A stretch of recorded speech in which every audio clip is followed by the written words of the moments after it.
Well, hello and welcome. I'm Anne, and I'm here for another series of Evenings with Anne. This one will be a fairly short one, and I want to think about prayer, particularly because my church is going to be doing a week of prayer and fasting next week. Well, people have prayed for thousands of years, and over that time much has been said and written about prayer. So nothing I'm going to say hasn't been said before, I'm absolutely certain.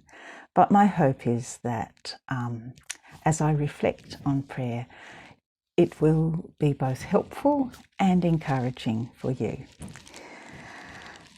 Prayer is where God, the Creator, meets with his creatures, you and I.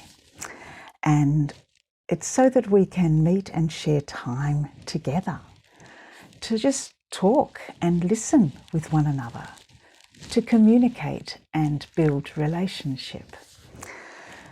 Because God loves us, he wants to meet and communicate with us.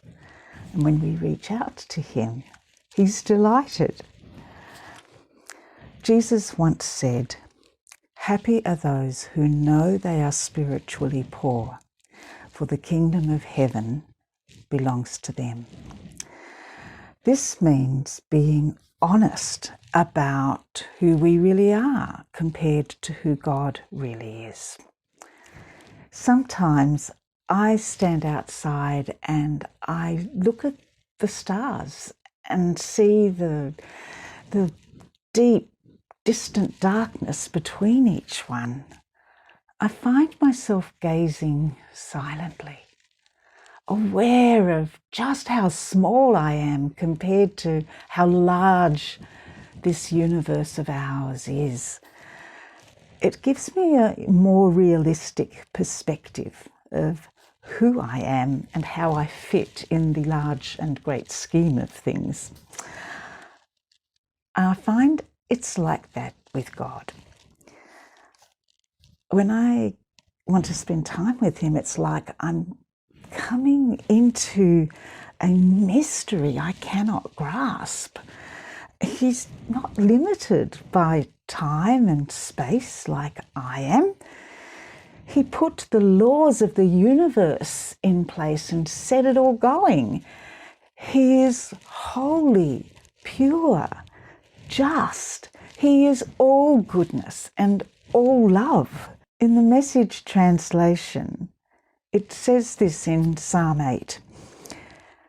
God, I look up at your macro skies, dark and enormous, handmade sky jewelry, moon and stars mounted in their settings.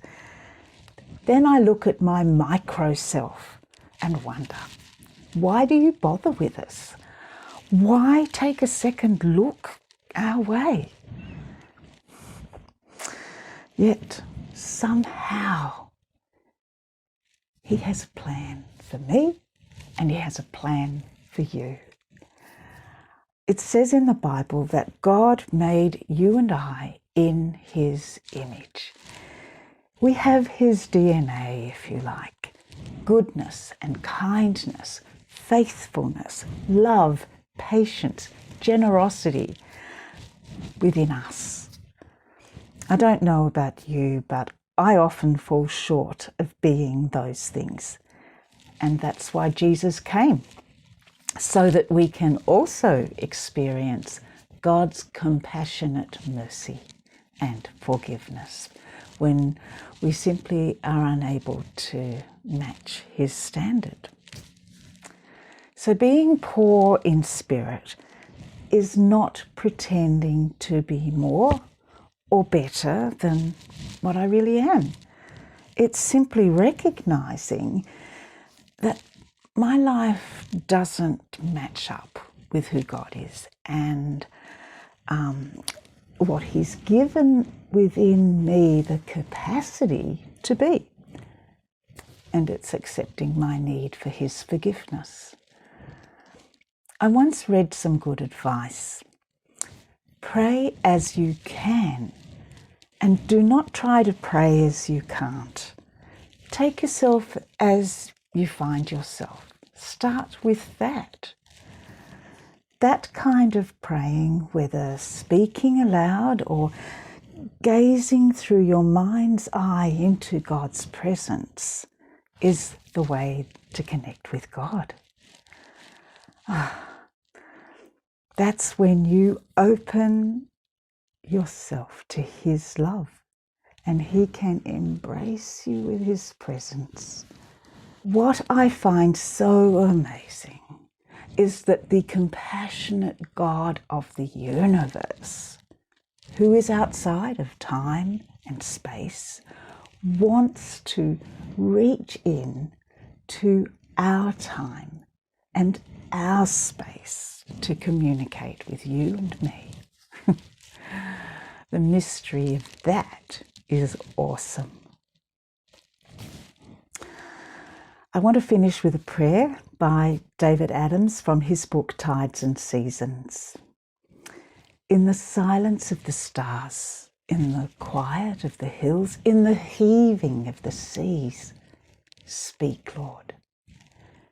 In the stillness of this room, in the calming of my mind, in the longing of my heart, speak, Lord. In the voice of a friend, in the chatter of a child, in the words of a stranger, speak, Lord. In the opening of a book, in the watching of a film, in the listening to music, speak, Lord. Amen. I'll see you tomorrow. Bye for now.